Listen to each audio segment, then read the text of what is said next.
Tonight's top story, are you putting your child's long-term health at risk by having them participate in high-contact sports such as football and hockey? Good evening and welcome to 630 Point of View. I'm Chris Berg. Thanks so much for joining us. Now, the current NFL concussion crisis was really ignited back in 2002 when a neuropathologist by the name of Dr. Bennett Amalu started to dissect and evaluate Pittsburgh Steeler Iron Mike Webster's brain after he passed away at the very early age of 50. Many of us obviously remember Iron Mike as a tough nose, smash mouth center that would absolutely just dominate people on the football field. Then his early death sent shockwaves through the football community. Now, PBS has got a show called Frontline. They did a very interesting show called The League of Denial, the NFL's concussion crisis. Here's a quick clip. Christ glory, the Hall of Fame center Mike Webster died at the age of 50. He died on Tuesday. He was just 50 years old. He was known as Iron Mike. He had heart disease. The news that day would start a chain of events that would threaten to forever change the way Americans see the game of football. It is hard to find a former pro football player whose body hasn't paid a very high price. Mr. Webster's death put a huge spotlight on concussions and traumatic brain injuries in the NFL.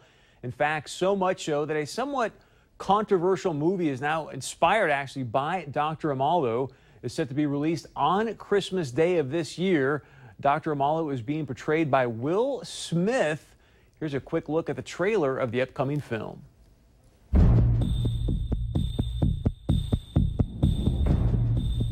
Found a disease that no one has ever seen. Repetitive head trauma chokes the brain. The NFL does not want to talk to you. You turned on the lights and gave their biggest boogeyman a name.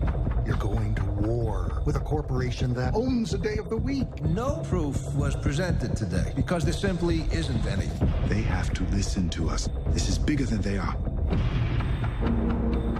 What do you think they're doing to you now? That's nothing. You have no idea how bad this could get. I have to keep going.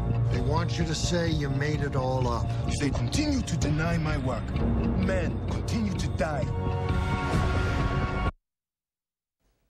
As you can tell from that trailer, the NFL obviously tried to shut down Dr. Amalu and even discredit his research. He has since stood strong and is now sharing his science so more and more people can be aware of what he's discovered and obviously have better information to make your own choices about, hey, should I go play these high-contact sports or not? So earlier today, I visited with Dr. Amalu about your child's safety.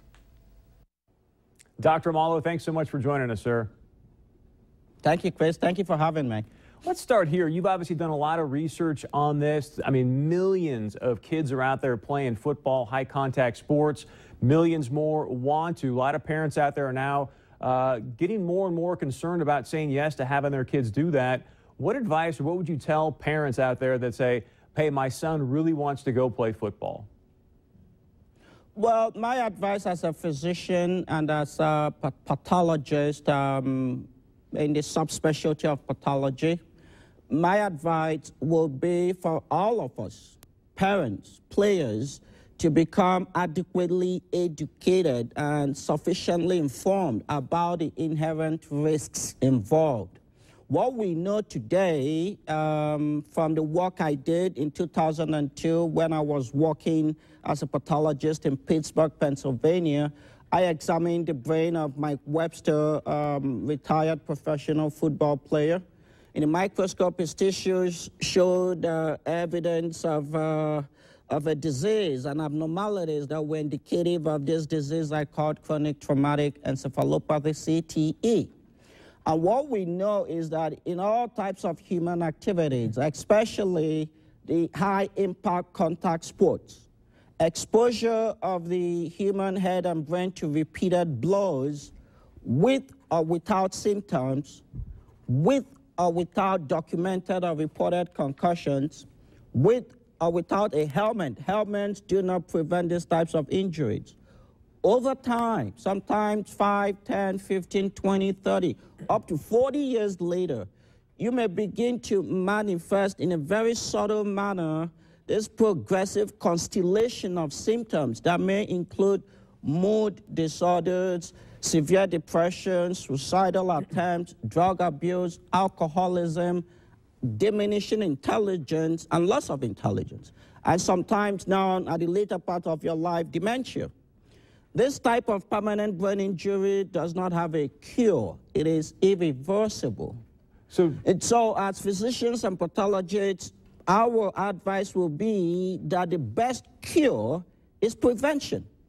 Does that mean then not play any contact sports, or is it more like a pitcher situation where, hey, how a pitcher limits his throws, you now want to limit head contact? Maybe you go, hey, 100, hits per week or something to that effect. Well, as a physician and a pathologist, our role as physicians is to be healers and to be teachers, educators.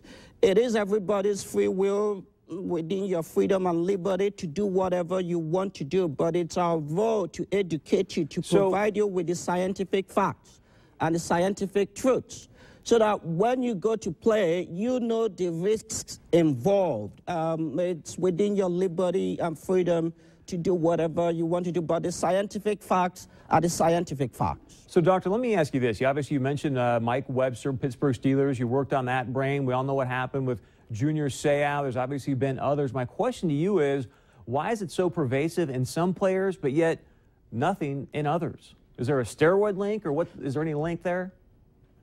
No, this is what we see in every disease known to man. The example I give, 2 children who are exposed to the flu virus. One may develop the flu, one does not develop the flu. The one that did not develop the flu does not mean he or she was not exposed to the flu virus. There is still ongoing research. There are so many things we still do not know or understand about the human body. But the College of American Pathologists, other pathologists across the world are working on this like every other disease. But the scientific fact today is that exposure of your head to repeated blows, especially in high-impact contact sports, not every sport has an inherent risk of causing brain damage. Now, there will be mild types, moderate types, severe types.